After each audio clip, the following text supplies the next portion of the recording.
Thank you for being with us. Today, it is Monday, April 14th, and we're going to be talking about the crypto market. Let's go. Remember that none of this is financial advice. Man, how things could change in 1 week. Just last week, it was doom and gloom. And now today, on the 1 week, FLR is up 50%. FLR is the talk of the town in crypto. FLR is coming in, giving us those green candles that we need to keep ourselves going. We look at the 1 month, FLR is up 11%. FLR. It went back and claimed everything that was lost. That's something I was saying to you guys last week. Everything that was lost will be reclaimed extremely fast. Now here we are. FLR has reclaimed everything that was lost, and it's gained an additional 11% in the last 1 month. That's bullish for the crypto market, man. The crypto market's turning around. We survived the bear trend, all right? There was a bear trend. It was a bear trap. It was not a bear market. It was not the end of the bull run, and you survived. If you're sidelined, you missed your chance to buy the golden opportunity. Your best chance is to now get in on FLR being up 49% in the last 7 days. FLR, I mean, it's never had an all-time high, but what it provides to the crypto market is key. FLR is going to be the data provider for all of crypto. It's going to be a cornerstone of the crypto ecosystem. The fact that Ripple, through a development round of grants, gave Hugo and Co. a chunk of money to develop FLR spoke to me. FLR is valuable. FLR is going to provide a use case to crypto, and it's not just going to be DeFi, giving F assets to Bitcoin, Litecoin, DOGE, and XRP, as well as 70 other assets that are partnered with Stargate. You're going to have the ability to play DeFi on FLR, but that's not really the true use case of FLR. FLR is going to be providing their data to Chainlink,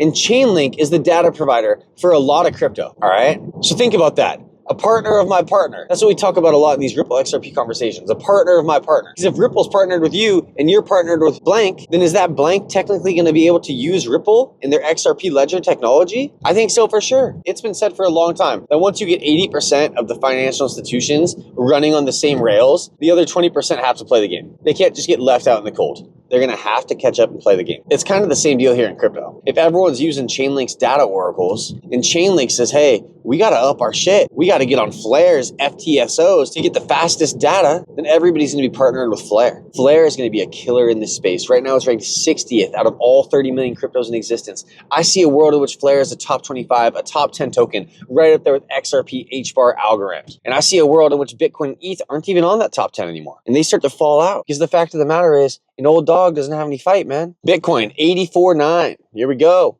You look at Bitcoin on the 7-day. It's rising up. Last week it was 76. You think Michael Saylor was shitting his pants? You think he's holding strong? That's what I wonder about. What's Michael Saylor's camp look like? How many people does Michael Saylor have around him at all times, just kind of fucking rubbing his shoulders and like telling him he's going to be okay? It's arguable that he is fucking shitting himself all the time, but who knows? Maybe he's just got fucking balls of steel, dude. We're looking at Superman over there. Bitcoin's sitting at 85K, all right? And Michael Saylor is a big proponent of buying Bitcoin and saying that financial institutions should buy Bitcoin. I don't own any Bitcoin, and I feel great, all right? I don't. But I own FLR, and FLR is going to enable DeFi for Bitcoin. So that's fine with me. I'm fine with that. And if you look at the amount of collateral that FLR and Songbird are going to use when you try to import one Bitcoin onto the FLR network for DeFi, F Assets is going to make you maintain a FLR and Songbird balance as collateral. Whether that's somebody, a third party, an agent as they call them, or whether that's you yourself trying to deposit. You're going to need to have some sort of collateral, all right? They're going to make you play with FLR and Songbird. It's going to give FLR and Songbird utility, all right? And if I'm saying this wrong, my fault. King Karan, somebody tell me the real here. Let me get some Stalinstein to come in here and tell me I'm saying it wrong. That's fine. We got to go with what we know. We got to try and get better. I've been following FLR since they told us there would be a 1-for-1 airdrop. I've been following Songbird since they told us there was going to be a 1-for-1 Songbird to FLR airdrop. I like these assets. XRP, $2.15. On the 7-day, it's up 20%. On the 1 month, it's a down 11%. Comparing FLR to XRP, on the 1 month, FLR is up 11%, XRP is down 11%. Something huge that happened yesterday in the crypto market was the Mantra network with their token OM, the ticker, rugged. They rugged everybody. We have people who said they had $3.5 million in OM and they watched it turn to $200,000. OM was apparently partnered with one of the biggest real estate developers in the UAE. And they were talking about bringing real world assets onto the blockchain. All right, it all sounded good. Om Mantra sounded good, but then they rugged everybody, all right? They rugged. And as we see Ted Pello says, he says that 227 million Om moved to exchanges before the dump. Investors say they didn't dump. We have the on-chain data, bitches. Ted's angry. He must have had some Om. I didn't have any Om. It was a 90% dump, a little bit more than, okay? That's fucking rough. Gordon says, even after dumping 90% an hour, Mantra Om still has a better yearly performance than ETH. It's crazy. So was it a true rug? That's my question. True rug is when all liquidity gets taken and the token is no more. I was a part of Time Wonderland. It got rugged. They pulled the liquidity. There was no more ability to cash out. And then 6 months later, the token was gone forever. There was no more Time Wonderland. The network turned off. And they went on and they opened up a new network and a new Discord. Seriously, the Volta network. Fuck these guys and fuck Sifu. That guy's one of the biggest scammers in the space, man. He's hiding behind a fake name. Sifu. I lost some good money on Time Wonderland DAO, and I should have known just based on the bullshit that it was. The bullshit that it was being that when you went to their website, they had a little smile from that cat that could turn invisible from Alice in Wonderland. Just the smile. So I knew that was some bullshit. The website was kind of clunky. I didn't really like how it looked. The UI sucked. They were calling their stablecoin Magic Internet Money, MIM. So what you were supposed to do was wrap your tokens and then stake your wrapped tokens, and then you were going to earn a yield on that. And then you could unwrap whatever you wanted and sell that. But they pulled the liquidity, and you weren't able to do it. So you were stuck with these wrapped tokens. And it sucked, all right? So that's a true rug. They rugged and they left. They left the scene of the crime. It's not a true rug if the team's still there. Cointelegraph says, Mantra investors denied dumping OHM before crash, despite on-chain data showing 227 million in OHM moved to exchanges ahead of the collapse. So the investors knew, man, at least some of them. Think about that. Crypto Virtuos says, OHM is currently 1/10 of what it was yesterday. It's such a shame what happened because this token was great even for utility. This wasn't like any other meme coin. We've seen an asset that called themselves a real-world use case asset fall. There's 30 million cryptos in existence, and they're not all going to make it. They're not all going to be able to maintain market caps of hundreds of millions, of billions of dollars. That's not the life we're living in, all right? You think these investors are going to be okay with minimal gains because they're on some blockchain network that isn't going to grow that big? Dude, you know what advice I got from a big-time tech player? Ride the biggest wave. Don't go choose a network that doesn't have the biggest use cases in the world. Don't go choose a network that has investors dumping the price 90% because they're selling 227 million like they know something, all right? Get on assets that are working on real world assets coming over to the blockchain. Get on assets like a FLR, an algorand, an HBar, an XRP. Hold for 5 to 10 years, man, and see what happens. It's rough if you get in on OHM. To be honest, I had never heard of an OHM. I had never heard of a Luna. I didn't hear about FTX until they'd already put the money to become the sponsor for the Miami basketball team's arena name. But it became FTX Arena for 1 year. And then like 6 months in, they had to pull the sponsorship because FTX lost all their money. I want to say they were the sponsors of a few baseball teams too. Like the OHM CEO is blaming Binance in this crash. Here he is. Apparently the CEO is named JP Mullen. And we see his picture there of a pink diamond, maybe doing a little prayer hand, a little yoga hand, you know, whatever you call it. He's doing a mantra, okay? Sherpas, Omis, and broader crypto community. First off, the team and I greatly appreciate the support that we have received over the past several hours, which we believe is a testament to the strong support Mantra has amongst its investors and community. We have determined that the OHM market movements were triggered by reckless forced closures initiated by centralized exchanges on OHM account holders. The timing and depth of the crash suggests that a very sudden closure of account positions was initiated without sufficient warning or notice. That this happened during low liquidity hours on a Sunday evening, early morning Asia time, points to a degree of negligence at best or possibly intentional market positioning taken by centralized exchanges. Centralized exchange partners play an important role in providing liquidity to projects like ours. We work closely with them. However, they continue to exercise enormously high levels of discretion. When discretionary powers are exercised without due internal and external oversight, dislocations like what recently happened can and will occur, hurting both projects and investors alike. To be clear, this dislocation was not caused by the team, the Mantra Chain Association, its core advisors, or Mantra's investors selling tokens. Tokens remain locked and subject to the published vesting periods.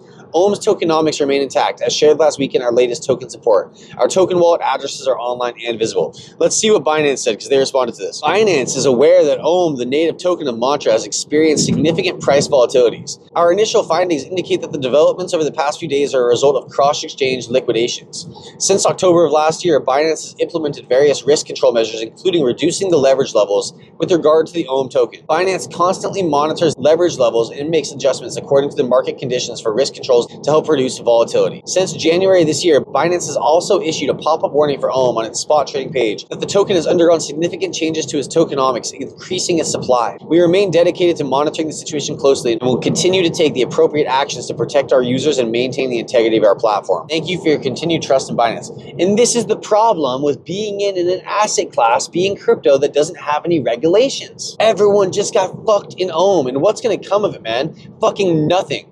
Look what JB says, Jeet burner. Bro, if you're going by Jeet burner and you just got burned, it's like the Jeet got burned. So you know what? I'm not saying you asked for this, but your name being the Jeet, you know, you don't Jeet shit, okay? And you're an OHM and OHM got Jeeted, okay? So I don't want to say it's fitting. I'm sorry this happened to you, man. I am, okay?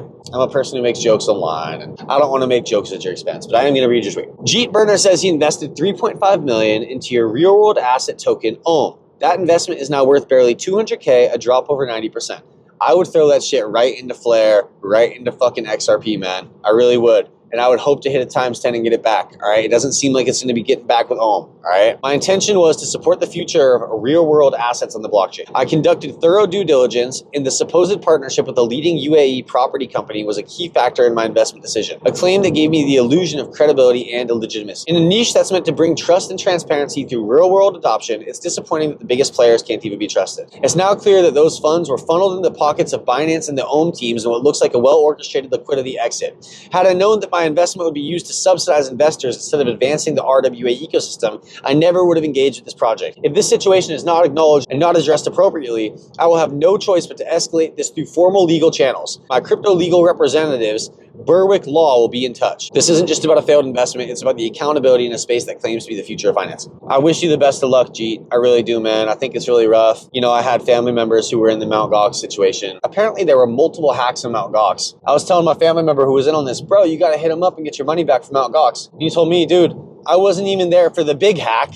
I was there for the small hack that happened before the big hack. So I'm not eligible to get my money back from Mt. Gox. I was like, damn, dude, that fucking sucks. And then you got the FTXs of the world. Man, there are so many tokens that have had this happen. You got the Lunas of the world. You got the FTXs. It just happens and happens and happens. You look at what happened with XRP when the SEC sued Ripple. We had people who lost their whole bags on Nexo because they were leveraged and the XRP token price fell from $1.80 all the way to 50 cents. It's a sad thing to say. We're dealing with a group of assets here that you could put your money into, and you could hit a times 1,000, or you could get a minus 90%, or worse, you could hit a less than minus 90%. You could get straight rugged, man. And they could say, sorry, your money is literally no more. It's like that South Park. Do I really have to do this, Dad? Stan, now more than ever, you need to understand the importance of saving money. Go on, Stanley. How can I help you, young man?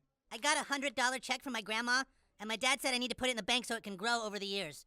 Well, that's fantastic. A really smart decision, young man. We can put that check in a money market mutual fund. Then we'll reinvest the earnings into foreign currency accounts with compounding interest, and it's gone.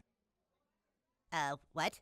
It's gone. It's all gone. What's all gone? The money in your account. It didn't do too well. It's gone. What do you mean? I have $100. Not anymore, you don't. Poof. Well, what can I do to get back I'm sorry, sir, but this line is for bank members only.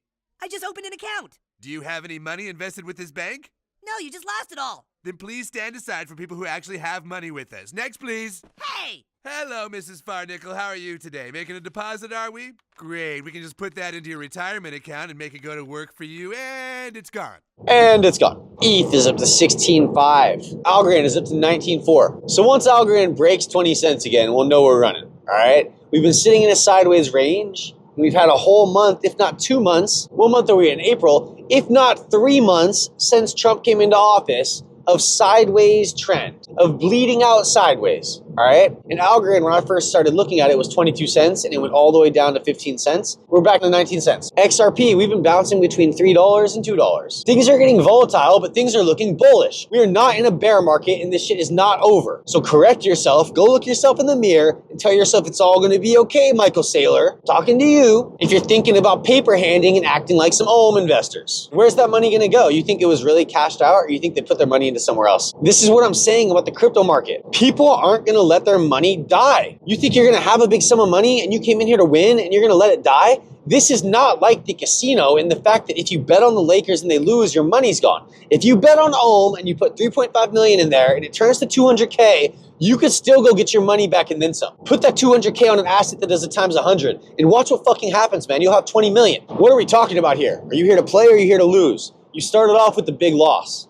That sounds like me every time I go to the casino. I walk in with great intentions. The first thing I do is lose. Now I'm chasing. I'm going to get it back. And that's why I'm always talking about leave the casino, man. Even if you were to make some money at the casino, you'd immediately feel greedy about getting the money back that you lost. Let's say this dude puts that 200K into XRP and that XRP does it times 10 and now he's at 2 mil. You think he'll be happy with that 2 mil, or you think he's going to still be chasing that extra 1.5 mil so he can call it just a fucking throwaway? You know, zero it out. Because that's how it gets you, man. That's how it gets you. No one wants to leave the casino when they hit. No one wants to fucking leave that shit. No one wants to admit that it's their time to go. But we all have a time. We've all spent too much time. And you got to think about your family and friends. You got to think about yourself, man. Think about your future self. You got your current self You got to take care of him. You got to make sure you're eating. You got to make sure you got your stuff that you need right now to survive. You got your future self. What are you doing to take care of your future self? Are you investing? Are you holding on to real world assets? Are you taking care of your debts? Are you taking care of your body and your brain? Your future self will thank you for the actions that you do today if they benefit your future self. If you're hurting your future self, if you're not investing, if you're not taking care of your mind and your body, future self's going to be kicking you going, fuck, man, why are we still here working this shit job and why are we still looking like shit and feeling like shit?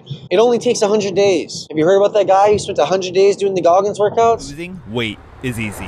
At least that's what my doctor told me. He also told me I'm obese and pre-diabetic. I thought the doctor was supposed to help me, not just roast me. Apparently, I gained over 30 pounds of pure fat over the past 2 years for no apparent reason. But it's time to get my life back on track. So for the next 100 days, I'm going to do the hardest workout I've ever heard of to see how much weight we can lose. We're going to do the exact daily workout of what people consider one of the toughest men on the planet. And his name is David Goggins, ex-Navy SEAL, Army Ranger, ultra-endurance athlete who runs marathons for his warm-ups. He's literally the toughest man I've ever heard of. Apparently his daily workout is cardio. Nowhere under 12 miles. And I'm in the gym. How long's the gym session? 45 to an hour and a half. My goal is to be considered a tough man like David Goggins, because right now, the hardest thing I do on a daily basis is getting out of bed. I guess it's more realistic if I say this is my dream rather than an obtainable goal. To your journey. And the final thing I want to ask you to remember, everybody's got their why. That thing that got you out of bed on those dark mornings, that got you out of the door on those long days. Don't forget your why. How do you feel? Because it's your why that will make you an Iron Man today. Why? It's because I hate the person I was 100 days ago. The person who was obese and pre-diabetic. The person whose nickname was Fat Lard throughout middle school. Oh, that looks so good. And if I had to answer, I'm running away as far as I can from this person. Oh, I don't know what to do. I bet you don't understand that. You could be misunderstood by everybody. People want this fucking answer that I can't give you. I've been running away from everything. My past, my weaknesses, my flaws. I was too busy running to see that I wasn't fighting this battle alone. I bumped into a dude named Sylvester. Please post a long form video. I know, I'm going to work on it. You've been super busy probably, but your videos are so good. Probably do like the full 100 days, so. Yeah. That's good, man. You're on day 100, right? I think. Yeah, today's 100. Awesome. Yeah. Thanks, man. Appreciate you. We ended up riding the next 50 miles together. This is one of the first times where I actually enjoyed working out. For 100 days, I was telling myself that no one understood me. But maybe for 100 days, I'm the only one that didn't understand myself. The next 100 miles is dedicated to you. Thanks for being so tough when I was too busy running. Dude, it takes 100 days to fucking make something happen. They say it takes 20 days to make a habit. Make a habit of being a dollar cost averaging beast, dude. I've got this series I've wanted to start for you guys. It's called the Dollar Cost Average series. And it just talks about how I was able to save money. The actions that I did in my day-to-day so that I had an extra 20 bucks to fucking buy crypto. And you do that every day, you got 100 bucks a week. That's 5,200 bucks a year. You do that over 5 years, you got 25K in the crypto market, man. And as long as you're not invested in an OM, which is losing 90% of its value overnight, you're gonna be sitting pretty over 5 to 10 years. I'm telling you, that's how it goes, man. Get in on good assets that see good returns over 5 to 10 years. Get in on good assets with a use case, with real partnerships. Not just one partnership that's hearsay, real partnerships. Go to their website, go to the website of the partner. Make sure people are talking about it, man. Ripple's partnerships always spoke to me. Algorand's partnerships speak to me. These things are real. And the fact that Flare is mashed up with the likes of an XRP and a Ripple, it fucking speaks to me, dog. These assets are valuable. Do not get spooked out of your asset. Don't go chasing greener pastures to look for a green candle that's already gone. As a green candle boy, I'm here to tell you that you should not jump ship in search of a green candle that's already happened. You have to hold the asset that is yet to hit the green candle. And if we look at Flare, it's never even seen a bull run. Flare is a fucking real world asset use case token. Okay, Flare is going to be bringing a lot of shit to the blockchain, man. It's going to be a cornerstone of crypto. I'm a believer in Flare and I'm happy to be a holder of it. You know, it's one of these deals where like, we're so lucky to be here so early and you could get in the wrong project and lose money, Or you could be in the next Bitcoin and ETH, man. And it's that FOMO. It's that fear of missing out. That hopium and that FOMO that keep me going. I'm a prisoner of hope, big dog. I'm a hopeless optimist. And I know that's an oxymoron, but so is the Antisocial Social Club.